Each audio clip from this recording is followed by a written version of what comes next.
يا أيها الذين آمنوا اتقوا الله ولتنظر نفس ما قدمت لغد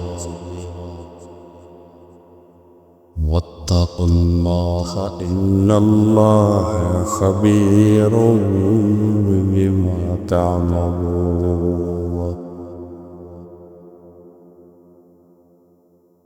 قال رسول الله صلى الله عليه وآله وسلم: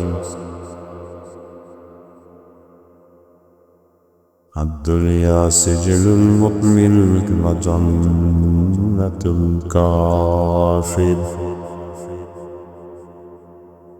أو كما قال النبي عليه الصلاة والسلام. صدق الله مولانا العظيم، صدق رسوله النبي الكريم، ونحن على ذلك من الشاهدين والشاكرين والذاكرين، والحمد لله رب العالمين. سبحانك لا علم لنا إلا ما علمتنا إنك أنت العليم الحكيم. رب اشرح لي صدري ويسر لي أمري واحلل عقدة من لساني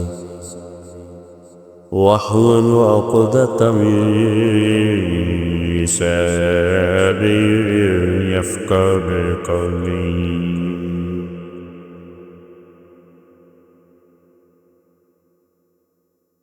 অধ্যকার মাহফিল উপস্থিত মোহতারাম সম্মানিত সভাপতি, প্রধান অতিথি, বিশেষ অতিথিবৃন্দ, হযরত উলামায়ে কেরাম, অত্র এলাকার বিভিন্ন জায়গা থেকে আগত আল্লাহ পাকের আশিকিন, জাকিরিন, শাকিরিন, মুহিব্বিন, মুত্তাকিন আযম, কলিজার টুকরা আমার সমবয়সী যুবক বন্ধুগণ, স্নেহের ছোট ভাই, পর্দার আড়ালে মা বোনেরা, আল্লাহ পাকের দরবারে শুকর যে আল্লাহ আমাদেরকে সুস্থ রেখেছেন এবং হাজারো লাখো মানুষের মধ্য থেকে বাছাই কেনে পৃথিবীর সর্বোচ্চ সম্মানের স্থান উলামায়ে কেরামের মজলিস, উলামাফের মজলিস, তওবা কবুলের মজলিস হাজির হওয়ার মতো আল্লাহ আমাদেরকে তৌফিক দান করেছেন। শুকর আদায়তে বলি আলহামদুলিল্লাহ।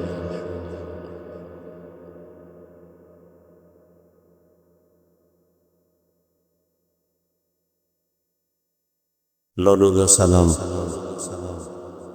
সৈয়দুল মুরসালিন রাহমাতুল লিল আলামিন, শফিউল মুজনিবিন, খাতামুন নবিয়্যিন, সৈয়দুস সাকলাইন, ইমামুল মুরসালিন হযরত মুহাম্মদুর রাসূলুল্লাহ সাল্লাল্লাহু আলাইহি ওয়া আলিহি ওয়াসাল্লাম।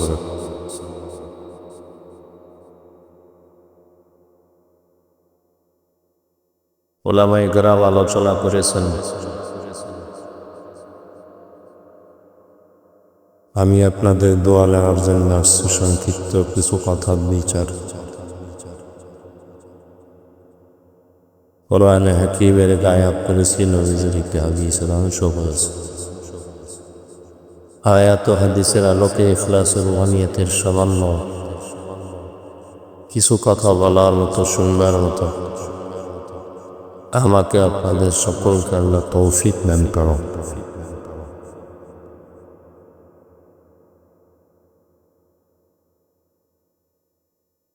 ইয়া আইয়ুহাল্লাযীনা আমানু তাকুল্লাহ, আল্লাহ বলেন, হে মুমিন, তোমরা তাকওয়া অর্জন করো তথা আল্লাহকে ভয় করো। ওয়ালতানযুর নাফসুম মা কদ্দামাত লিগাদ, তোমার একটা ভবিষ্যৎ জীবন আছে, সেই জীবনের জন্য কি অর্জন করেছ এদিকে খেয়াল করো, নজর নাও। আত্তাকুল্লাহ, আল্লাহ আবার বলেন, আমাকে ভয় করো। ইন্নাল্লাহা খাবীরুম বিমা তা'মালুন। নিশ্চিত আল্লাহ পাক তোমার সব কৃতকর্মের অগ্রিম খবর জানেন। নবীজি বলেন, আদ-দুনিয়া সিজনুল মুমিন ওয়া জান্নাতুল কাফির। দুনিয়া নামক জায়গাটা মুমিনের জন্য জেলখানা,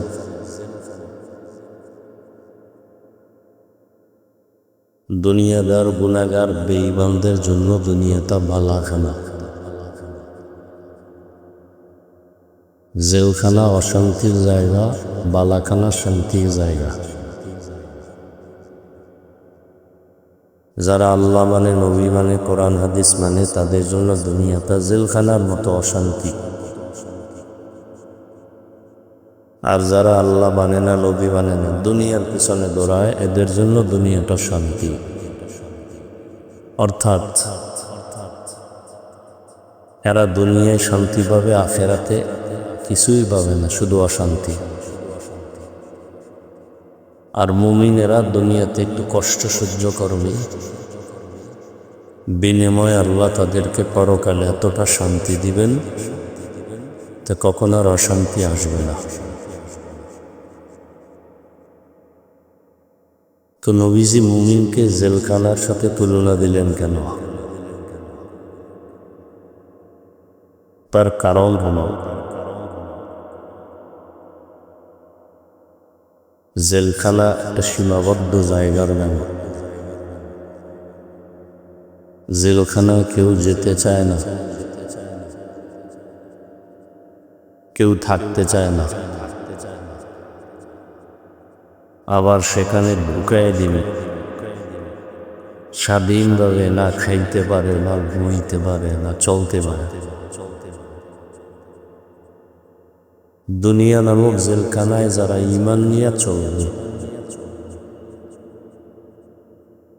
এদের হালাত এমন হবে যে দুনিয়ার পেছনে তারা ঘুরবে না, দুনিয়া চাইবে না, তারা বারবার চেষ্টা করবে দুনিয়ার থেকে বিদায় নিয়ে আল্লাহর কাছে যাবে। এবং দুনিয়া নামক জেলখানায় যতক্ষণ থাকবে, মন চাইলেই খেতে পারবে না, মন চাইলেই কোথাও যেতে পারবে না। জেলখানার আসামি ক্ষুধা লাগছে, চাইলেই খানা পাবে না। পা আছে, চাইলেই কোথাও হেঁটে যেতে পারবে না, সীমাবদ্ধতা আছে। মুমিনও দুনিয়াতে থাকবে, পেটে ক্ষুধা লাগবে, খানাও থাকবে, চাইলেই খেতে পারবে না। আগে দেখবে আল্লাহর বিধানে খানাটা কতটুকু হালাল। মনে চাইলেই যে কোনো জায়গায় যেতে পারবে না, আগে চিন্তা করবে আল্লাহ কোন দিকে গেলে খুশি হবে।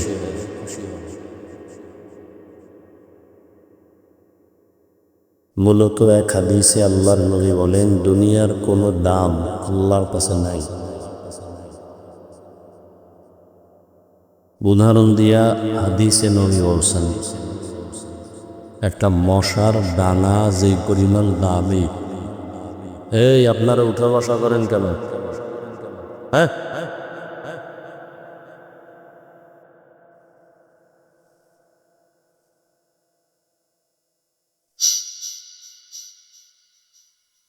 মশার দানার পাখার যে পরিমাণ দাম, যে দানার দাম, দুনিয়ার মূল্য এতটুকু নেই। অর্থাৎ মশার দানার যেমন দাম নেই, দুনিয়ারও কি নাই, দাম নেই।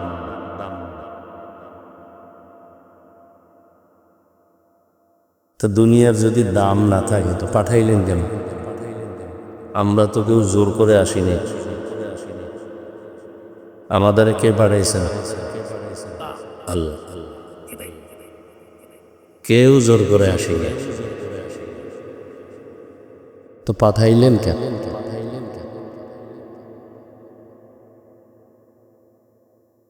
আল্লাহ তাআলা দুনিয়াতে পাঠাইছেন জরুরত সারার জন্য, প্রয়োজন মিটাবার জন্য। প্রয়োজনটা মিটাইয়া সে চলে যায়। যেমন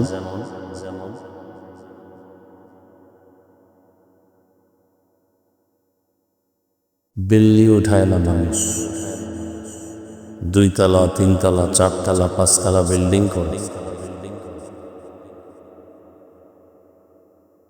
এত সুন্দর বিল্ডিং, টাইলস মোজাইক করে, bedroom, drawing room, dining room খুব সুন্দর। এরপরে সাইনবোর্ড লাগিয়েছে টুলেট। কি হবে? দাঁড়াও, এত সুন্দর বিল্ডিং দেখা ভেতরেও সুন্দর, বাহিরেও টাইলস এত বেশি দামি যে চেহারা দেখা যায়। একজন